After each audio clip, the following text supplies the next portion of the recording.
Istriku, kenapa kamu mendadak sedih, ucap Su Haoran. Tang Xinyi berkata, aku tidak apa-apa. Su Haoran pun menggoda Tang Xinyi sambil berkata, sekarang sudah tidak ada orang, bukankah sudah harus menepati janjimu yang lama itu? Tang Xinyi pun terkejut. Seketika itu Tang Xinyi menamparkan wajah Su Haoran dan meninggalkannya. Su Haoran pun berkata, aku kira hampir berhasil, ternyata sangat sulit sekali.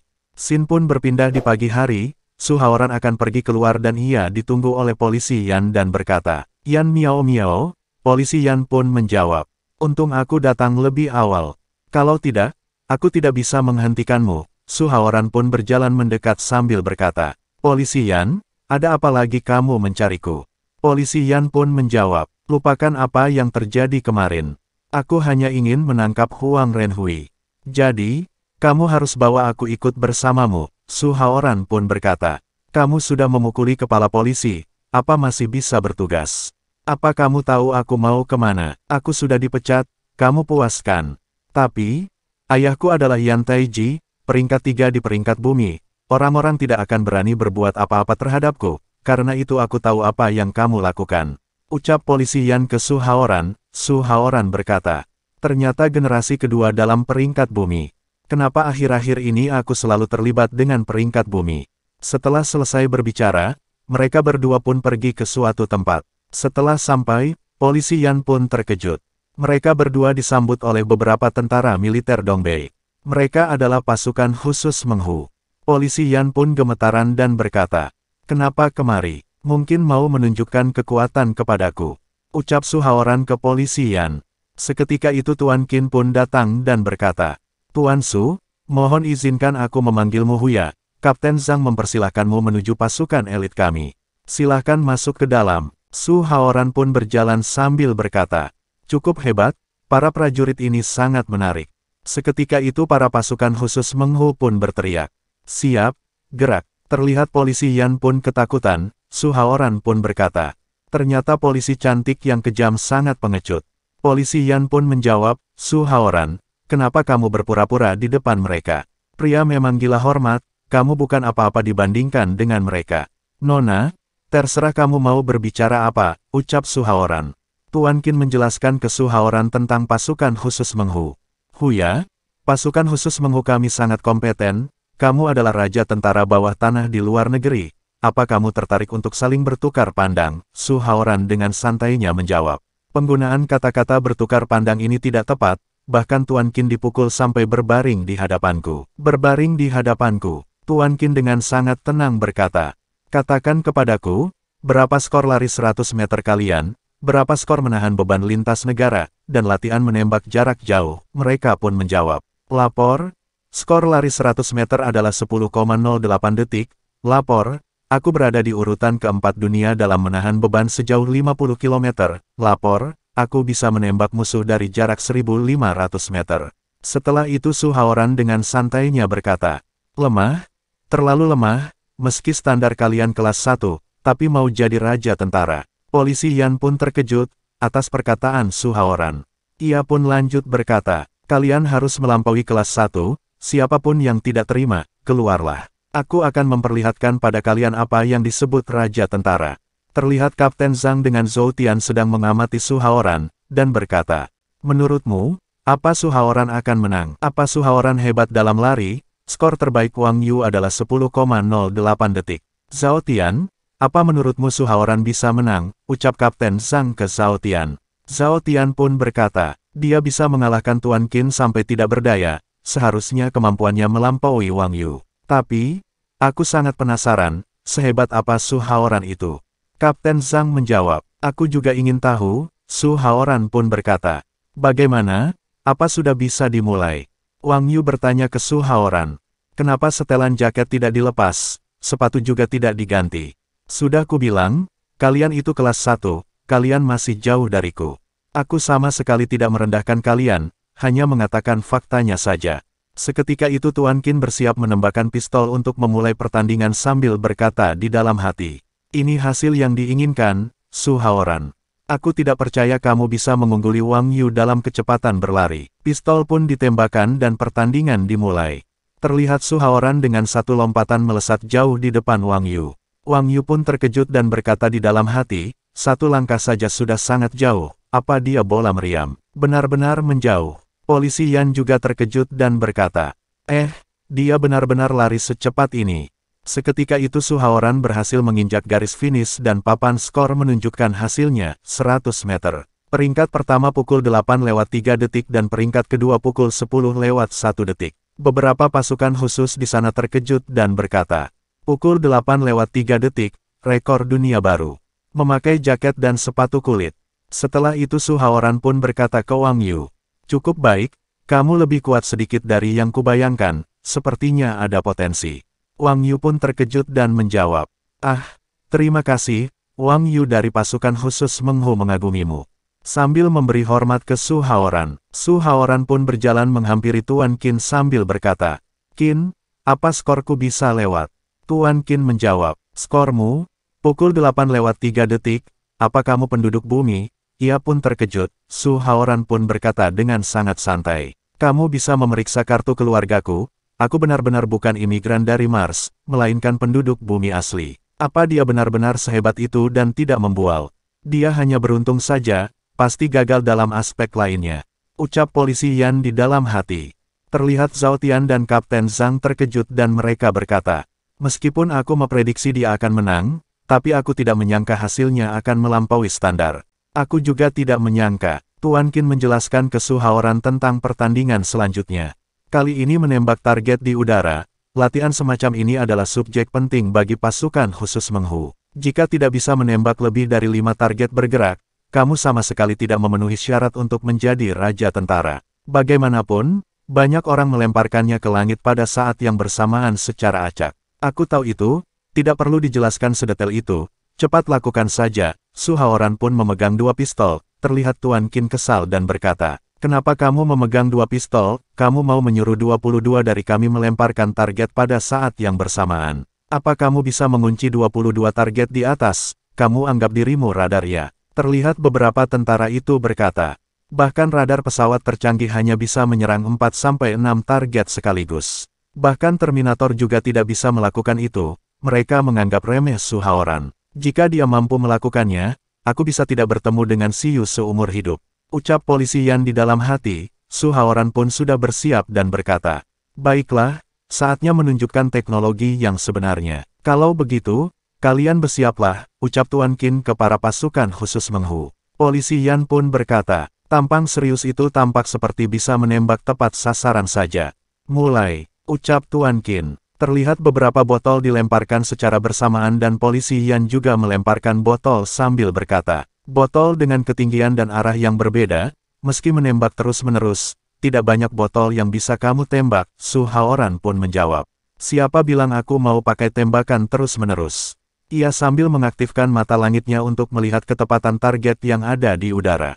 Ia memulai menembak target satu persatu dengan sangat cepat dan akurat. Terlihat beberapa botol di udara yang terkena tembakan Su Haoran. Para pasukan khusus Menghu dan polisi Yan pun terkejut melihat kecepatan dan keakuratan menembak Su Haoran. Su Haoran sangat santai menembakkan beberapa peluru itu. Bocah hebat, aku menginginkannya. Ucap Kapten Zhang, ia terkesan melihat kehebatan Su Haoran. Tuan Qin pun berkata, 22 peluru, 22 botol, tidak lebih dari satu tembakan yang meleset. Pasukan khusus Menghu pun terkejut dan gemetar, mereka juga berkata, bahkan tidak melukai burung kecil itu. Su Haoran pun menjawab, aku penyayang binatang, semua binatang liar tidak boleh dibunuh. Terlihat beberapa pasukan khusus Menghu bersorak gembira melihat kehebatan Su Haoran. Tuan Qin berkata di dalam hati, masih bilang mau menunjukkan kehebatan padanya, bahkan aku sendiri merasa terkesan. Kenapa dia bisa sehebat itu? Apa dia pahlawan? Benar-benar luar biasa. Ucap polisi Yan di dalam hati. Beberapa pasukan khusus Menghu menghampiri Su Haoran dan berkata, bagaimana kamu melakukannya? Apa ini kecepatan reaksi yang seharusnya dimiliki otak manusia? Apakah inti otakmu adalah prosesor octa-core? Oh ya?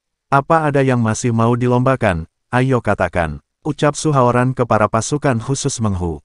Mereka pun berkata, tidak usah berlomba lagi, aku mulai meragukan hidupku. Seketika itu Kapten Zhang menghampiri Su Haoran sambil berkata, Dr. Jenius Su, kamu sungguh-sungguh memperluas wawasanku, luar biasa. Kapten Zhang, Jika aku tidak menunjukkan beberapa keterampilan, Kapten pasti tidak akan keluarkan. Kalau begitu kamu adalah Zhao Tian kan? Ucap Su Haoran. Zhao Tian pun menjawab, benar, aku Zhao Tian yang kamu cari. Kapten Zhang pun berkata ke Su Haoran. Dokter Jenius Su, aku sudah tahu yang ingin kamu urus.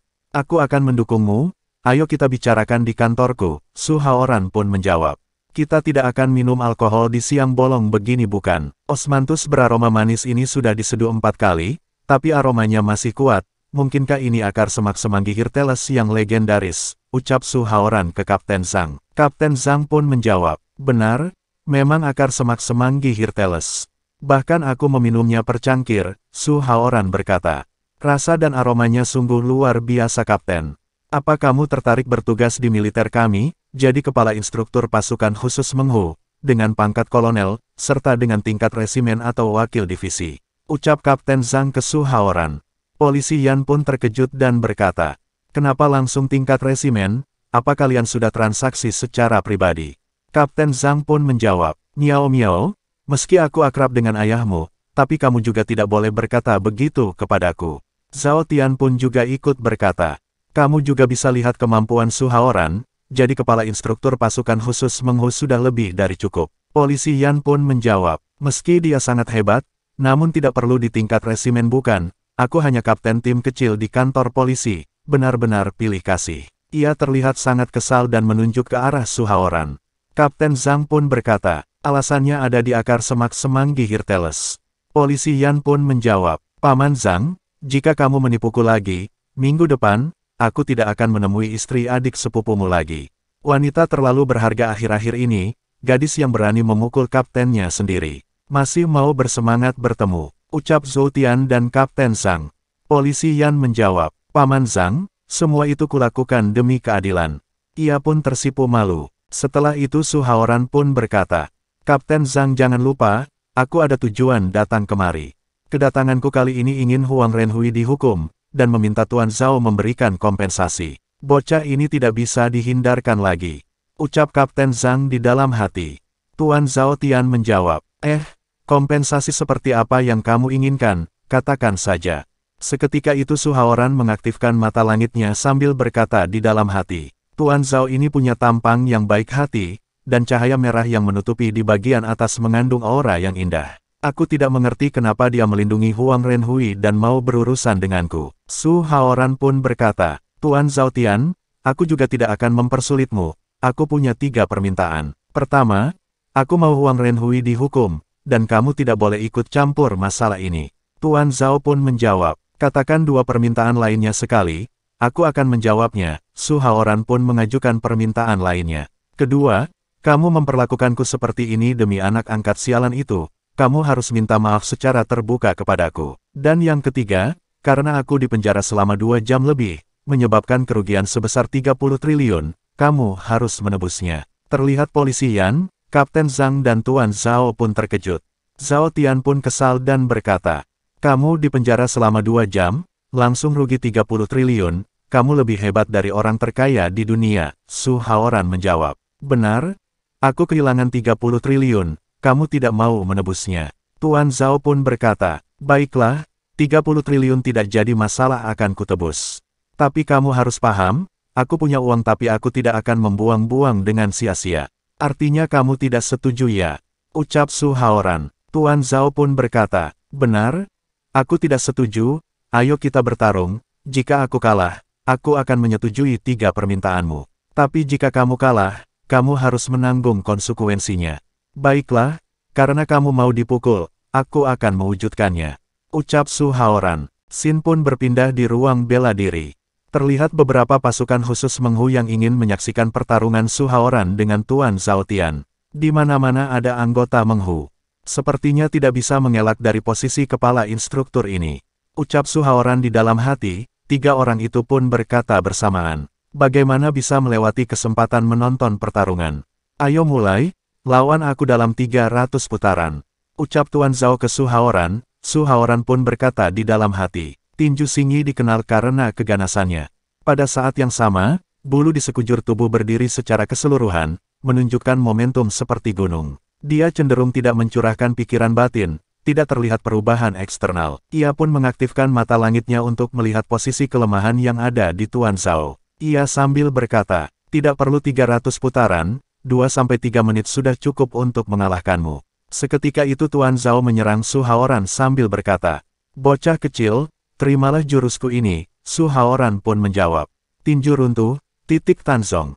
Kalau begitu aku akan bertarung denganmu. Ia pun maju untuk memukul titik kelemahan Tuan Zhao. Tuan Zhao berkata di dalam hati, tanpa pertahanan dan penghindaran, tinju kura-kura bisa mengalahkan tinju runtuhku. Apa bocah ini idiot?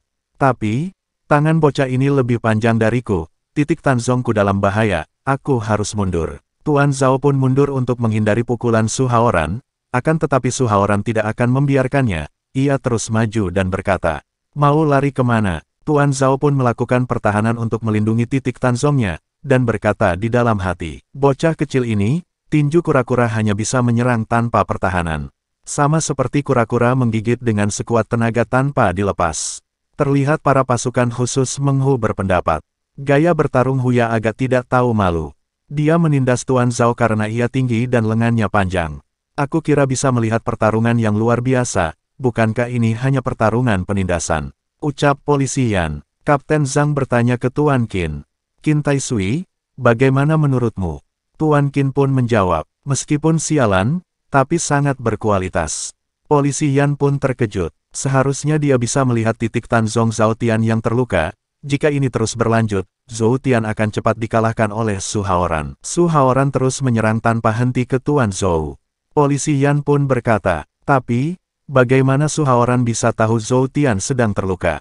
Seketika itu Tuan Zhao pun lengah, dan Su Haoran berhasil memegang bahu Tuan Zhao. Tuan Zhao pun berteriak, ah, cepat berhenti. Su Haoran pun menjawab, apa katamu? Terlihat Tuan Zhao berteriak kesakitan. Su Haoran dengan santainya berkata, maaf ya, kamu terlambat berteriak, biar aku kembalikan posisi tulangmu lagi. Ah, kenapa masih berteriak? Apa aku salah menekan? Biar aku lepaskan lagi. Ah, tunggu, ucap Tuan Zhao, ia sampai berkeringat dingin.